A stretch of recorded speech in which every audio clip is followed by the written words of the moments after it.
Hello indie game fans, it doesn't get much better than 90% off during a Steam sale, so here are 10 indie games that have gone to that level, which makes these no-brainer picks. Do let me know what you picked up and if you need any more suggestions in the comments below. I told my son, we won't work the farms, no. We won't eat the food of beasts. We'll eat meat, as any civilized animal does. But when the civilized called a harvest, and the city feasted on my boy, we took to the warlands and lit the country aflame. Who decides the fate of animals? The longcoats? The common folk? The KSR? Or the civilized? Whoever triumphs will go hungry no more. Those who fall will be dinner. Developer Pocket Watch Games made the beloved stealth heist title Monocle, so the pixel art RTS Tooth and Tail was quite a departure, but is very good. Set in a world of warring animal factions, having the implications that the losers will literally become meat for the winners, the stakes are as high as ever, but this manages to distill down the RTS into the tactical portion. It's still being supported 3 years after launch, so I do have to give props to the team, but an excellent pixel art entry to kick us off.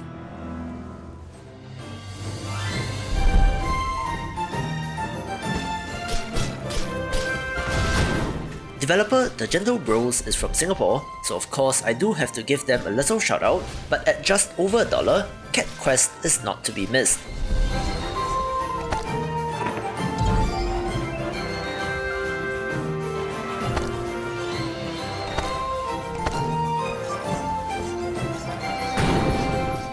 It's a possum experience that has been described as Diablo but with cats, and while it is not quite that click-heavy experience, it's nonetheless an excellent title which is super cute.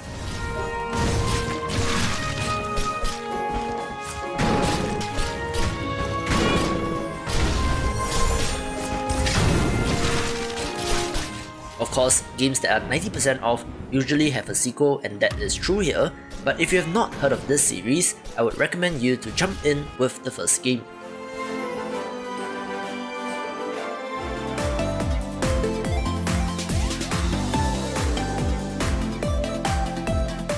Brazilian developer Double Dash Studios made a pretty cool shoot-'em-up in quotes Sky Racket in 2019, where you maneuver and attack enemies in a side-scrolling fashion, but you only have a single projectile that you must manage and return, similar to tennis or squash.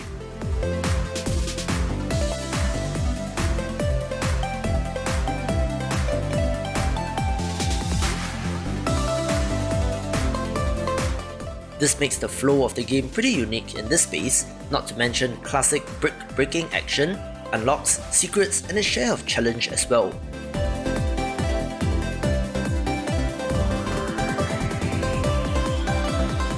Very cute, and for this price, why not?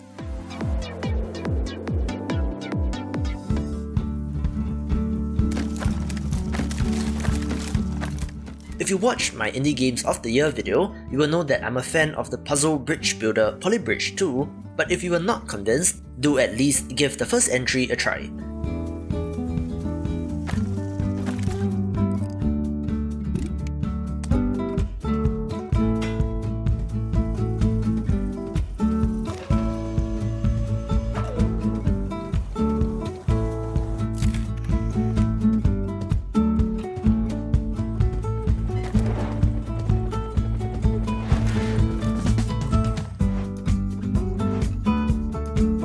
This is one of my favourite physics bridge builder titles of all time, where things do get quite complex with hydraulics in this, and you may need to watch a tutorial or two, but for the price of $1, cannot recommend this enough.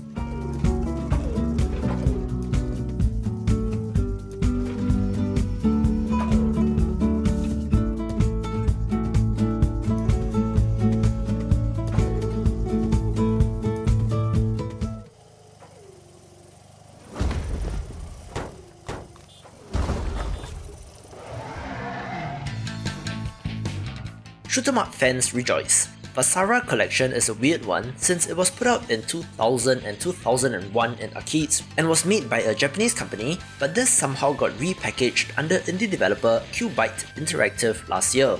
And if you're a fan of this genre, this collection is certainly worth it for the price. It's cool to see 20-year-old games somehow still being available to play on home computers 20 years after the fact, so it gets on the board for that. But the sci-fi meets feudal Japan theme, 8 playable characters and a 2-for-1 pack is another no-brainer.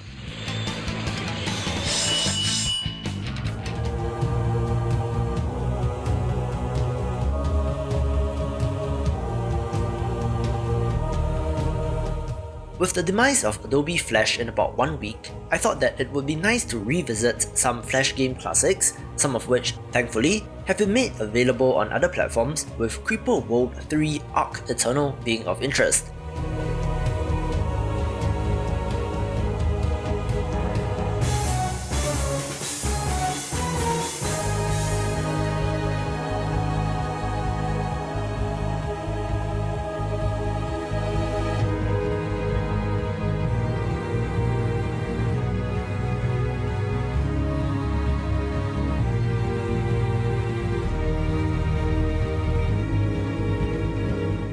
As per the recent coverage on Creeper World 4, which took the series into 3D, this is a real-time strategy tower defense title where you're combating a mysterious purple slime that will grow and wash over everything if left unchecked.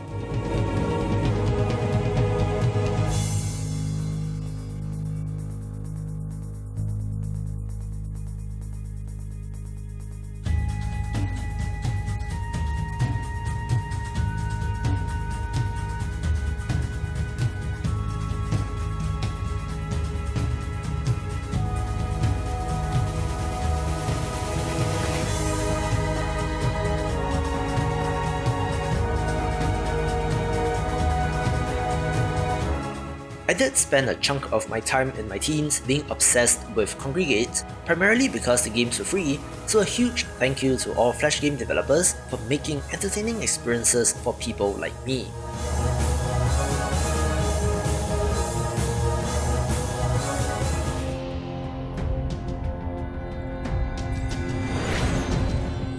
An impressive first-person roguelite title decidedly inspired by Arabian Nights is City of Brass, where you enter the titular city in search of treasure, which, naturally, is filled with guardian skeletons that you need to take out.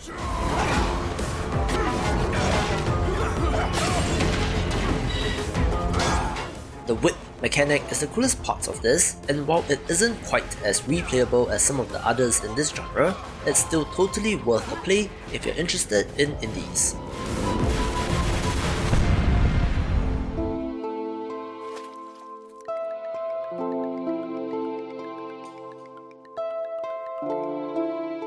The Treehouse Man was a smaller pixel art title that I enjoyed in 2019, where it's a very interesting roguelite RPG platformer which needs to be played.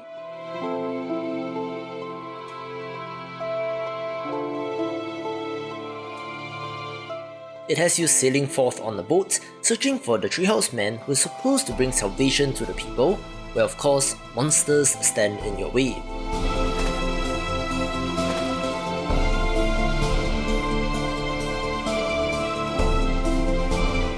Combat is semi-turn-based, in that while you and enemies do take turns to choose attacks, once picked, you have to jump and avoid attacks in real time, which results in quite a cool experience.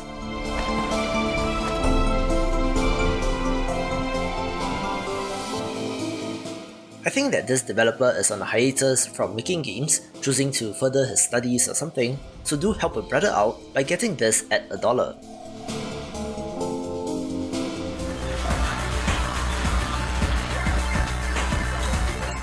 Just mentioned Super Time Force Ultra in my video on the best run and gun titles, so at this discount, it's a no-brainer.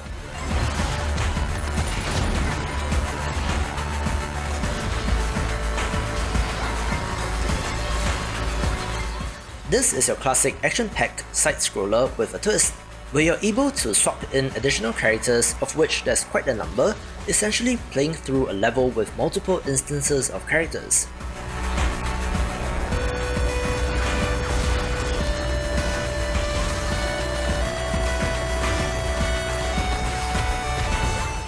If a character gets hit by a projectile, you could go back in time and walk in a new character to take out that enemy before the shot is fired, resulting in some cool time-traveling shenanigans, so it must be seen to be believed and is quite a cerebral title.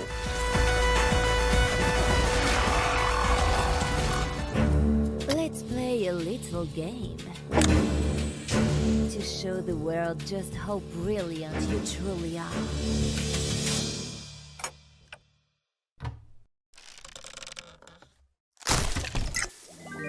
Good evening, Agent A. Meet Ruby LaRouge, an enemy spy who is targeting our secret agents. We need you to follow Ruby, then locate and infiltrate her secret lair. It is imperative that you uncover her plans. A game that you might have missed is Agent A, A Puzzle in Disguise, an adventure game where you play as a secret agent having to infiltrate the secret lair of an enemy spy. If you love spy thrillers like James Bond, this will certainly be up your alley, capturing the vibes of this genre very well, especially due to the music. I wouldn't do that if I were you. Oh, maybe I would. There are hidden doors, secret compartments, gadgets, tools, and an evil villain to pursue, so all the hallmarks of this genre, with some very clever puzzles as well, taking the #1 spot. For more great sales picks from the past, check out this playlist and I will see you after the jump. Au revoir, Agent A.